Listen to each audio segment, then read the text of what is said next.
दोस्तों, मैं चेतन वर्मा आप सभी का स्वागत करता हूं और जो मेरा टॉपिक है वो मेरा 6th क्लास का टॉपिक है, संख्याओं के साथ में खेलना।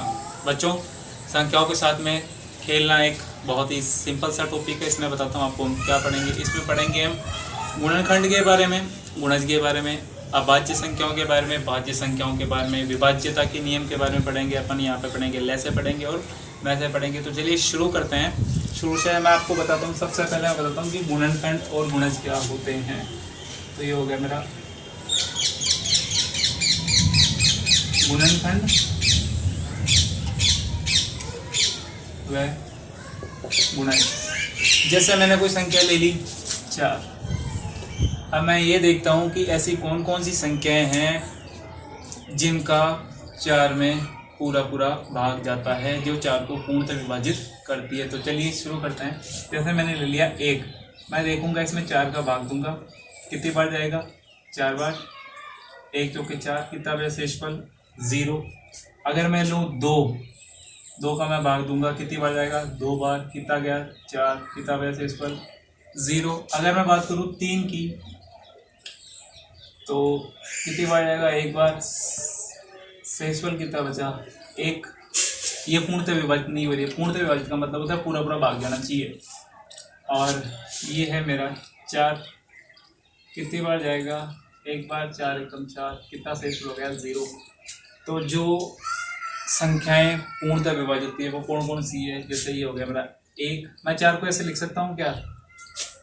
1 चौके 4, 2 दूनी 4 और 4 एकम 4। तो ये जो मेरी संख्याएं हैं 1, 2 और 4, ये होंगी मेरी संख्या 4 के गुणनखंड। क्या होंगे मेरे? संख्या 4 के गुणनखंड कौन कौन से होंगे? 1, 2 और 4। अगर मैं ऐसे एक एग्जांपल की बात करूं, एक और एग्जांपल लेता हूं। जैसे मैंने 6 ले लिया, इसके गुणनखंड क्या आएंगे? इसमें 1 का पूरा भाग जाएगा, इसमें 2 का जाएगा, इसमें 3 का जाएगा और इसमें 6 का जाएगा। इसमें 4 का नहीं जाएगा, 5 का नहीं जाएगा। जैसे यहाँ पे 3 का पूरा भाग नहीं जा रहा था, ऐसे ही यहाँ पे भी इसमें 4 और 5 का पूरा भाग नहीं जाएगा। तो ये जो संख्याएं हैं 1, 2, 3, 6, ये 6 के क्या है? गुणनखंड। और जैसे मैं अगर इसको ऐसे लिख दूं 6 को 2 × 3, तो जो 2 और 3 है वो मेरे क्या है? 6 के गुणज। क्या हो जाएंगे? 6 के गुणज। 2 × 3 6, 2 और 3 6 के गुणज है। और जो 1, 2, 3, 6 है और 2, 3 से क्या हो जाएंगे? गुणनखंड। ये हो गए मेरे गुणनखंड। अब मैं आपको एक सिंपल सी एक चीज और बताता हूँ कि 6 के गुणनखंड कौन सा है। ये हो जाएगा 1, 2, 3 और 6। बच्चों, अब मैं क्या करता हूँ, ये जो मेरे पास अंक है, इन अंकों का मैं योग करता हूँ। इससे मेरे को एक नई चीज़ मिलेगी। वो क्या मिलेगी कि मैंने एक किया 1 + 2 + 3 + 6, क्या रहा मिला मेरे को? 1 और 2 3, 3 और 3 6, 6 6 12। क्या देखा आपने कि इन अंकों का योग इस संख्या से 2 गुना आ रहा है, तो हमें एक रिजल्ट मिलता है। वो रिजल्ट क्या कहता है कि किसी संख्या के गुणनखंड के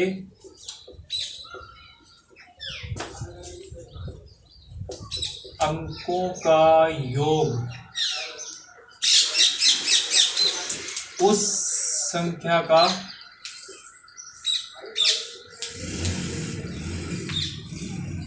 2 गुना हो तो उस संख्या को पूर्ण संख्या कहते हैं। पूर्ण संख्या का मतलब परफेक्ट नंबर।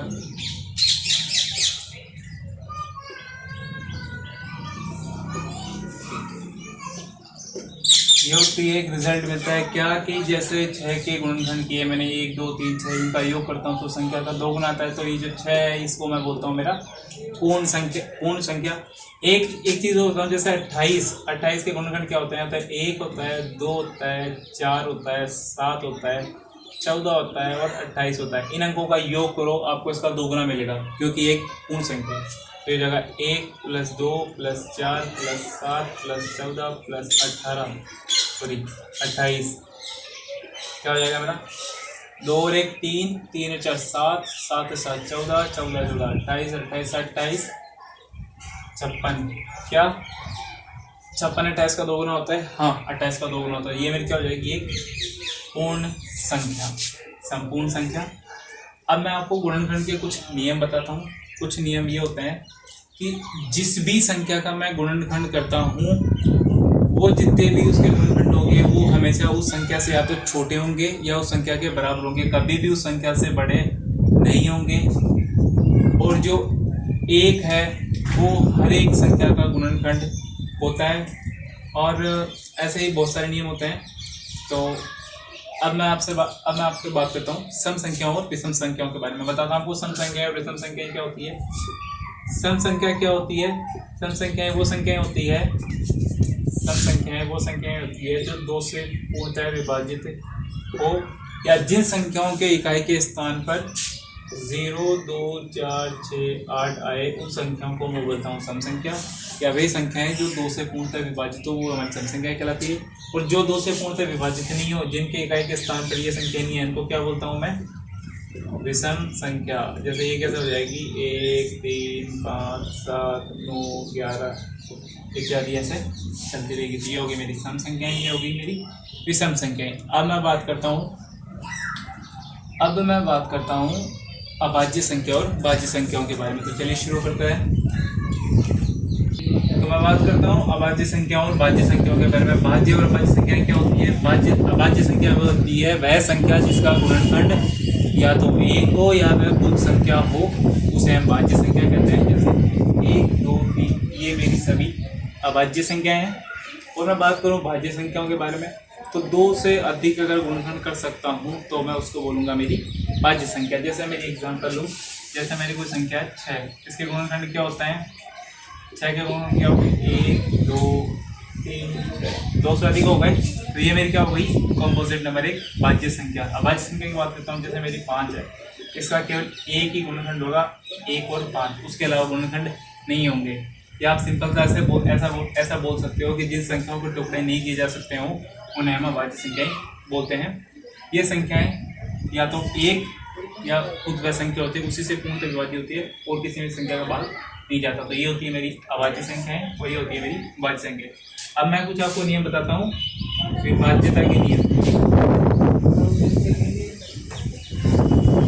विभाज्यता के नियम से मेरा तात्पर्य है कि सबसे पहले मैं 2 के विभाज्यता की बात करता हूँ। 2 के विभाज्यता की वह संख्याएं जिनमें इकाई के स्थान पर 0 2 4 6 8 आते हैं वो संख्याएं 2 से विभाज्य होती है। जैसे उदाहरण के तौर पर मैं आपको बता दूं, जैसे 24 है, ये पूरी तरह 2 से विभाजित कितनी बार जाएगा? 12 बार। 12 की बात करें तो ये भी 2 से विभाजित कितनी बार जाएगा? 6 बार। अगर 6 की बात करता हूँ तो ये भी पूर्ण से विभाजित होती है 1 बार। तो जिन संख्याओं में इकाई के स्थान पर आता है क्या 0 2 4 6 8 वो संख्याएं मेरी होती है 2 से विभाज्य। अगर मैं बात करता हूँ 3 से विभाज्यता की बात करता हूँ तो जिन संख्याओं के अंकों का योग 3 हो वह संख्याएं 3 से विभाज्य होती है। जैसे मैं एग्जांपल लूँ 27 वैसे हमें पता है कि 3 के बारे में मतलब 3 से विभाज्य हो जाएगा, लेकिन इनके अंकों का योग करो, अंकों का योग करेंगे 2 + 7 कितने हो गए? 9। ये 3 से विभाज्य है? हाँ ये 3 से विभाज्य है। एक एग्जांपल बोलता हूँ 219, इनके अंकों का योग करो 2 + 1 + 9 कितना हो जाएगा? 12। 12 3 से विभाज्य? हाँ 12 3 से विभाज्य है। अब मैं बात करता हूँ 4 से विभाज्यता की। 4 से विभाज्यता की मैं बात करता हूँ तो 4 से विभाज्यता की अगर 3 या 3 से अधिक अंक हो मेरे पास और उनके इकाई तथा दहाई के अंक अगर 4 से विभाज्य होते हैं तो वो संख्या मेरी क्या होती है? 4 से विभाज्य। जैसे एक एग्जांपल लूँ 248, इसमें 8 इकाइकांक है और 4 दहाइकांक है।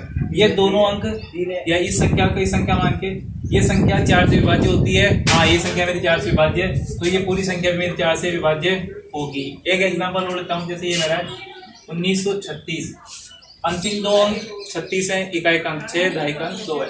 ये 4 से विभाज्य है, तो ये मेरी संपूर्ण संख्या है वो भी क्या होगी, मेरी 4 से विभाज्य होगी। इसके बाद मैं बात करता हूँ 5 से विभाज्यता की। जिन संख्याओं में इकाई का अंक 0 और 5 हो वो संख्याएं हमेशा 5 से विभाज्य होती है। जैसे एग्जांपल लूँ 40 तो कितनी बार जाएगा, 8 बार। एग्जांपल लूँ 55 तो कितनी बार जाएगा, 11 बार। वे संख्याएं जिनमें इकाई का स्थान पर 0 या 5 है वो संख्याएं हमेशा 5 से विभाज्य होती है।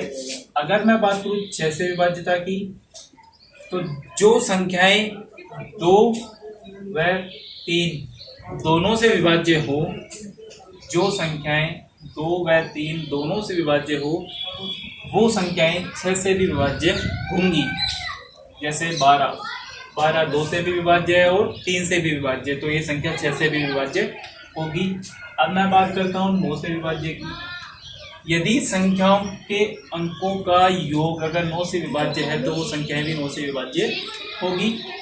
और अगर मैं बात करता हूँ 10 से विभाज्यता की, जिन संख्याओं के इकाइकांक 0 हो वो हमेशा 10 से विभाज्य होती है। जैसे मैं ले लूँ 40, तो 40 में 10 से विभाज्य कितनी बार जाएगा, 4 बार। मैं लेता हूँ 400, तो ये कितनी हो जाएगी, 40 बार।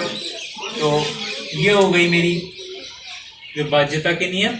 ये हो गया मेरा 2 से विभाज्यता का, ये हो गया 3 से, ये 4, 5, 6 और ये 10, ऐसे ही 9, ऐसे ही ये संख्याओं के विभाज्यता के नियम चलते रहते हैं। और इसके बाद हम बात करते हैं, इसके बाद हम बात करेंगे सार्वगुणनखंड की, अभाज्य गुणनखंड की और लघुत्तम समापवर्तक की और महत्तम समापवर्तक की। उम्मीद है ये वीडियो आपको पसंद आया होगा। अगले विषय में अगले वीडियो में बात करेंगे अभाज्य गुणनखंड के बारे में, सार्वगुणनखंड के बारे में और लैस के बारे में। तो धन्यवाद।